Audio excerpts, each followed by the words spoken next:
ang Marilake Infanta Loop o mas kilala sa tawag na Batman Loop ay ruta na nasa bucket list ng maraming mga riders at adventurers tulad ko. Yo! Akala namin simple lang ang goal. Ikutin ang ruta mula sa Marilake Highway papunta ng Infanta, tapos tatagos ng Laguna pabalik ng Maynila. So matotal ay 250 kilometers. Pero ang hindi namin inasahan ay hindi lang ang haba ng kalsada ang pagsubok sa ride na ito. Ang ina mo, nakakahiya sa mga kasama ko. Aberia. Kaya natin magsalong. This is Jayzo Moto at ito ang Batman Loop.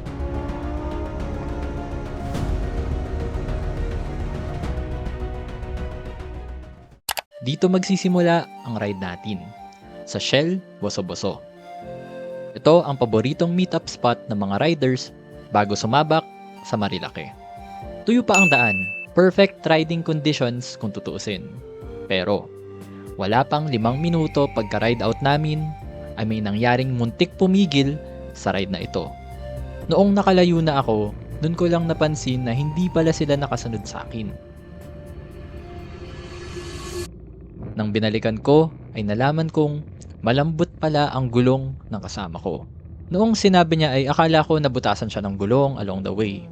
Mabuti na lang ay gawa lang pala ng sirang air pump ang nag-cause ng kawalan ng air pressure ng gulong niya. At nang maayos na ang gulong niya, ay ready to ride na kami sa liku-likong kalsada ng Marilake Highway.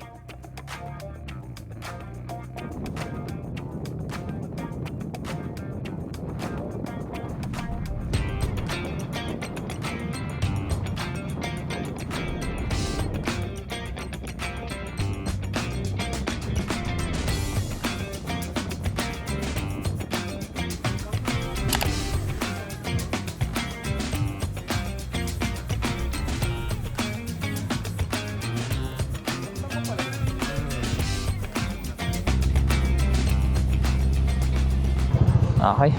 Thank you, boss. Pagkatapos ng mabilis na agahan, tuloy ang ride natin.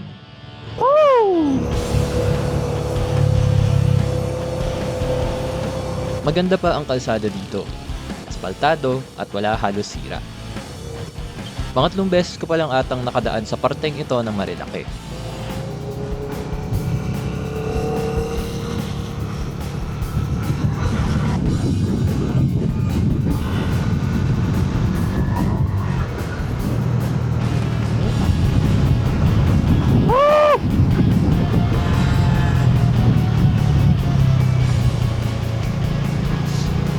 At some point, tumigil din ako saglit para i-on ang 360 camera natin.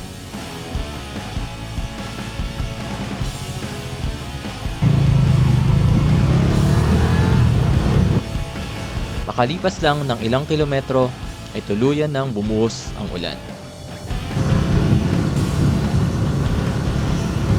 Oh my God, alamig! Wow! Ang lakas ng hangin! Woohoo!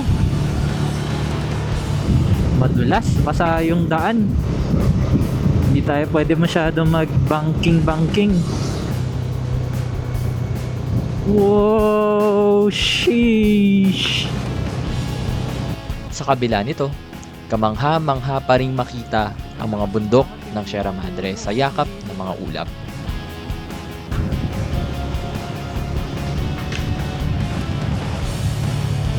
Yo! Hey! Tumatagos na sa hoodie ko yung tubig. Tumagos na, nararamdaman ko na sa dibdib ko, basaan na. Maabot kami sa isa sa mga landmarks sa Marilake Highway, ang KM90 o Little Baguio. KM90. Oh my God! Nililipad ako! Dati ay dito rin nakatirik ang arko ng Infanta na nagmamarka na nakapasok na tayo sa probinsya ng Quezon. Sunod na stopover natin ay dito sa lagpas lang ng Jariel's Peak, na isa rin sa mga stopover spots ng mga rider.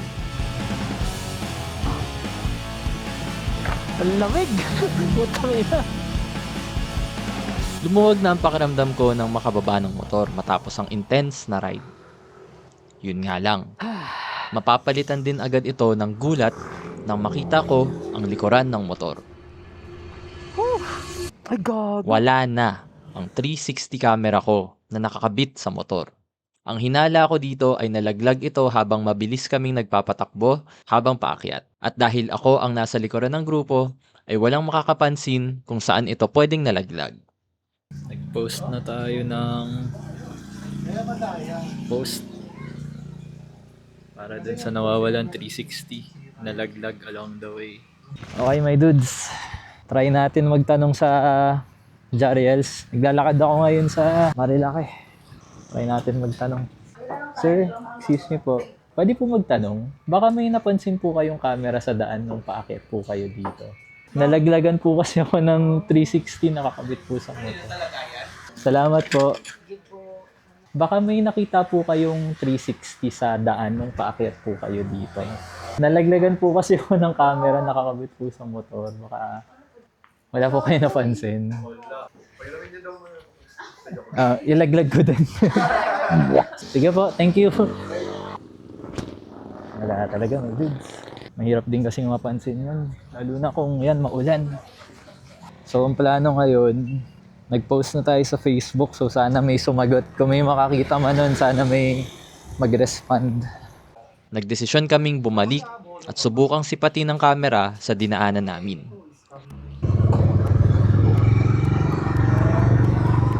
Okay, mission natin. Hanapin yung 360 na yun. Actually, hindi ko sure kung paano natin makikita ng ganitong mga kondisyon. Hindi ko alam kung saan siya nalaglag. Pero tingnan natin. Baka sakali. Baka naman dito lang siya. Baka naman dito lang nalaglag. Sana. Asan ka na? Asan ka na? Inaamin kong medyo delikado ito.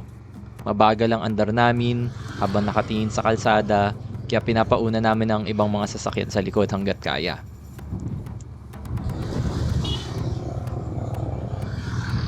Nakakahiya sa mga kasama ko. Aberya. Yun nga, sabi ko, okay lang naman sa akin kung ako na lang yung bumaba. Kasi sabi nila either way naman daw, okay lang sa kanila. So thank you na lang din. Sensya na mga boss. Tsempohan din namin ang photographer na ito sa may bandang Santa Maria View Deck. Nilapitan namin si Sir at baka sakaling napitikan kami noong paakyat para makita kung nakakabit pa yung camera. Kung mabait ang makakakuha, ipopost yun. Oo.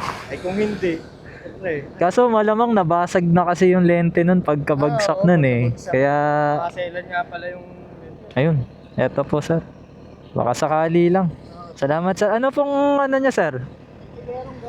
Pitikerong gala. Okay. Sa puntong ito, may dalawang choice na lang kami. Pitikerong gala. Magpakalugmok sa bagay na nawala o pagpatuloy ang biyahe. Continue na lang. Continue. Tuloy na lang. Sayang eh. With 150 kilometers to go, tuloy tayo sa biyahe.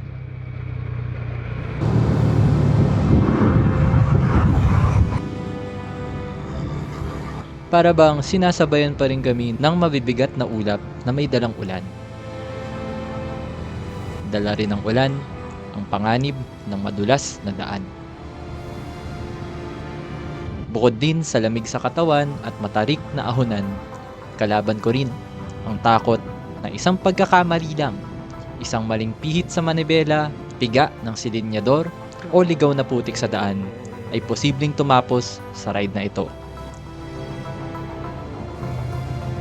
Oh shit. Woo-hoo-hoo!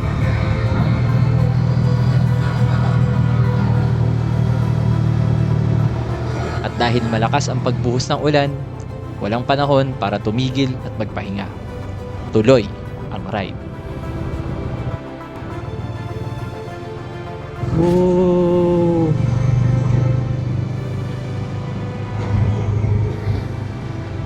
Oh! Lakas ng hangin!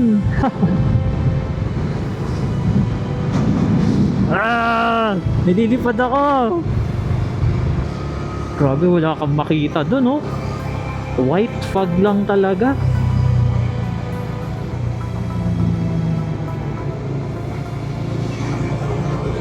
Kakawayan Falls and Campsite. Oh, campsite to. Maraming tao, oh. Kahit maulan. Kung hindi lang sana sobrang lamig, kung hindi lang umulan, hindi lang ako basa, ang sarap sana nito.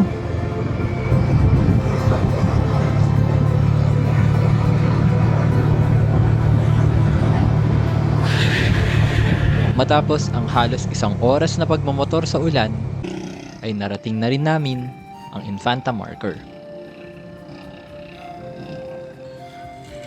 Ang Infanta Marker ang palatandaan na narating na natin ang dulo ng Marilaki Highway. Sakto rin at nilubayan na rin kami ng ulan na para bang gantimpala mula sa kalikasan. Pagkatapos magpahinga saglit, tuloy ang ride patungo ng Real Quezon. Okay, ride out na ulit. Let's go. Mukhang tuloy na to ng Batman Loop, ah. Napa-Batman Loop nang wala sa plano. Ang aspaltadong kalsada ng bundok ay napalitan naman ng baku-bakong kalsada ng bayan ng Real. Poblasyon 1.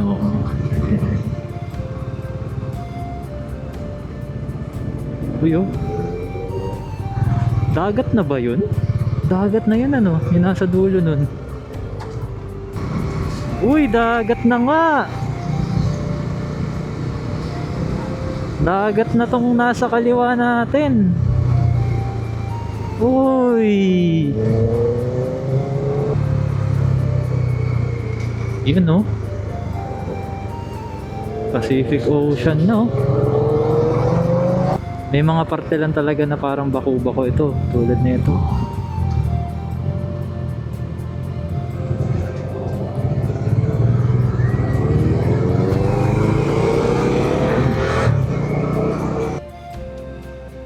Ang akala ko ay naiwan na namin ng ulan, pero di kalaunan ay nagparamdam na ulit siya ng bagsik. Ayan na, umulan na naman. Ay, ang lakas! Grabe! Maaraw dun kanina lang, ah. Biglang maulan. Wow, bumabagyo. You know, wow, ang lalaki ng alon.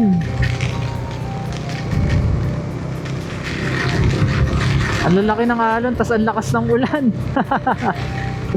Woo! Oh, ang dami. Ah! Grabe yung daan dito. Pachi-pachi. Pachi-paching may butas-butas. Ulan yan, oh. Ang pangatlong stopover natin para sa biyahe ngayon ay sa beach resort na ito para kumain ng tanghalian at magpainit ng katawan. Makakalabas ba itong mga nakaroon? Touchdown!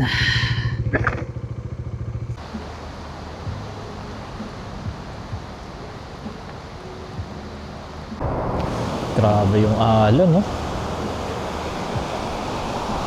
Galit na galit.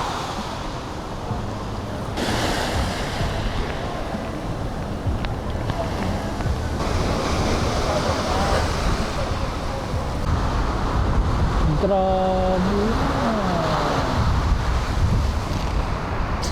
Inabot ako. Inabot ako nung ano, alon.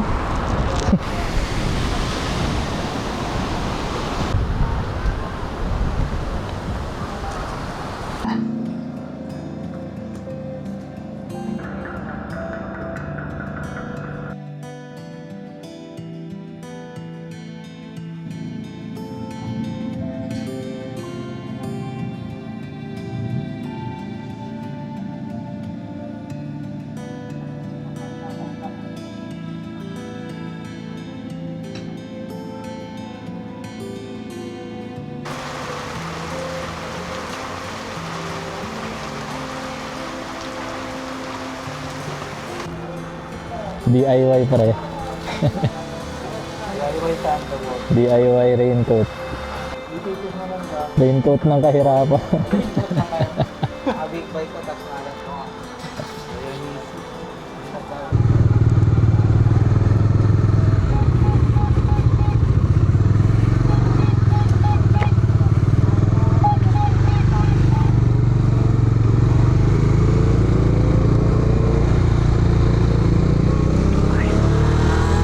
Ride out na ulit, my dudes! Woo!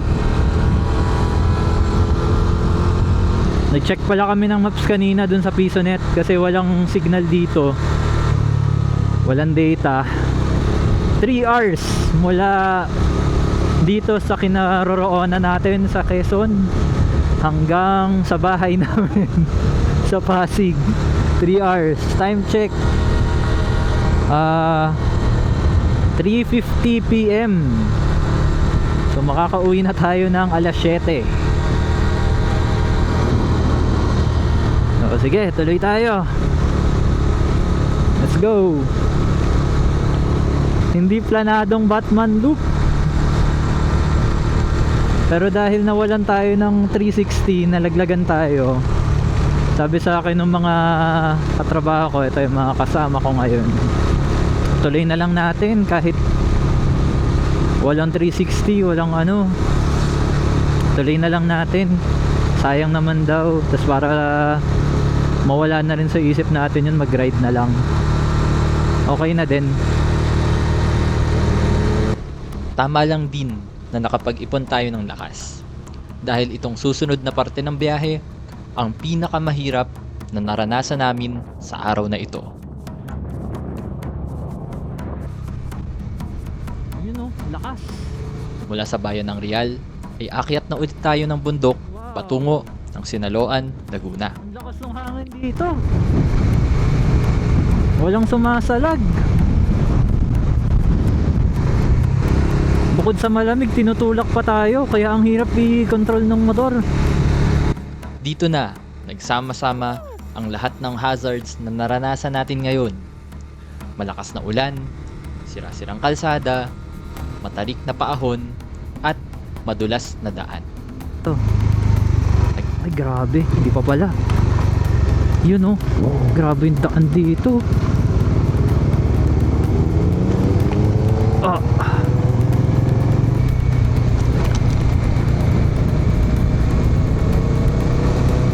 May parte pa na muntik akong sumemplang dahil dumulas ang gulong ko. Ang ina mo. Woo! Adventure!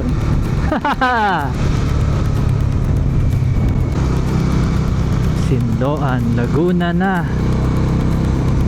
Ito Laguna. Sheesh. Tumawid na tayo ng rehiyon.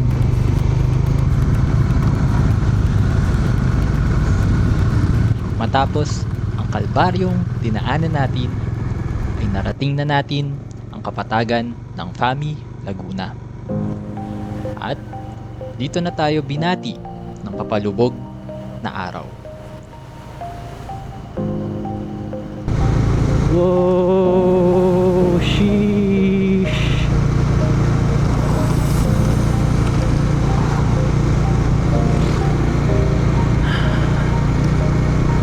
So sa lakas ng ulan kanina, sa lakas ng hangin, sa lahat ng aberya,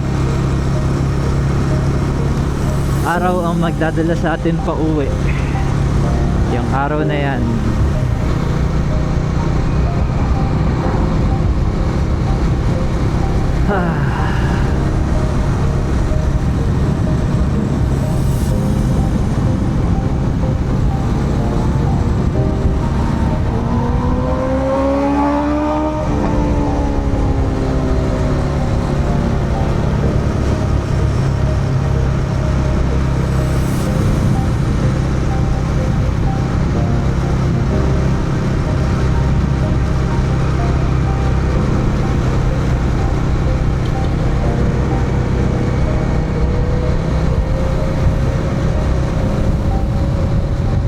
Matapos ang kapatagan, ay aahon ulit tayo papunta ng Pililla, Rizal. Matarik tapos masikip ulit.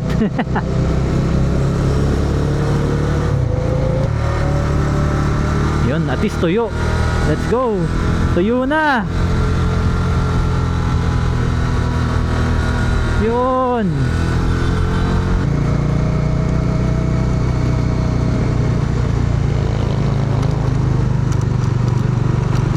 Bakit na ata to ng ano ba to? Pililya?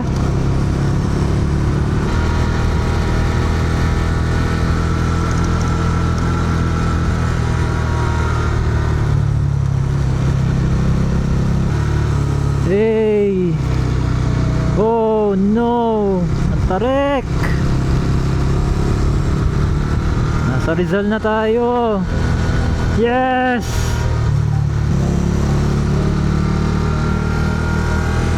Woo! Ay, oo nga, Pililya na nga. Ayun na yung mga windmill. Yun!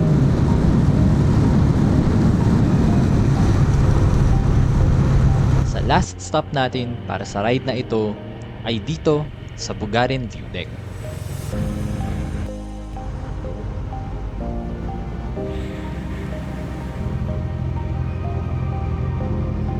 Dito na kami, my dudes. Pumasok na kami sa view deck. 10 pesos ang entrance. Tapos ang view nyo, eto. Sakto pala, sunset. Sunset ang maganda. Matapos ang mahigit 10 oras sa daan at lahat ng kalbaryo, ay masisilayan natin ang pagdubog ng araw.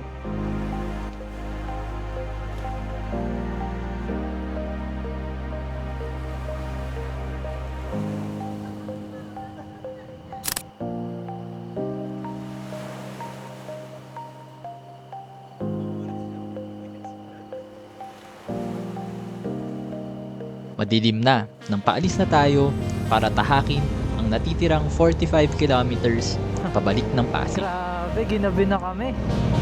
Balak namin, hindi na kami sabay-sabay ng hindi na kami pare-parehas ng dadaanan pa uwi. Kasi yung mga kasama ko ay hindi naman taga Pasig. So ang plano namin, sila magsasampalo, kaakyat ulit sila ng Marilake. Ngayon tayo naman, dahil taga Pasig tayo, pwede tayong dumaan sa Binangonan. Kaya yun ang game plan natin. Madilim na, kaya hatid nyo na lang ako pa uwi. Okay my dudes, ride safe tayo. Let's go. Hindi naging madali ang ride na ito. Marami tayong naging aberya at may mga nawala sa atin na hindi na natin makukuha balik. Sa kabila noon ay meron pa rin tayong may uuwi kapalit ng lahat ng yun. Ligtas tayong nakauwi, nadagdagan ang kaalaman natin sa pagra-ride sa hindi ideal na mga sitwasyon. At naranasan natin ang kagandahan at kalupitan ng kalikasan. At higit sa lahat, masasabi natin na natapos natin ngayon ang Batman Loop. Thank you for watching, and as always, cheers!